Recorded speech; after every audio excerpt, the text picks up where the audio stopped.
guys, ito po Joy Residences.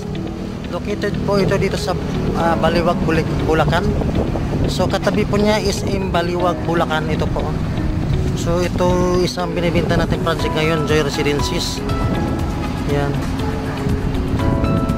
Yan, tapos ito yung naka-pre-ceiling siya oh. Yan, so ilan pa lang building nakatayo. Yan, ano pa siya. Kunti pa lang, na-construction pa.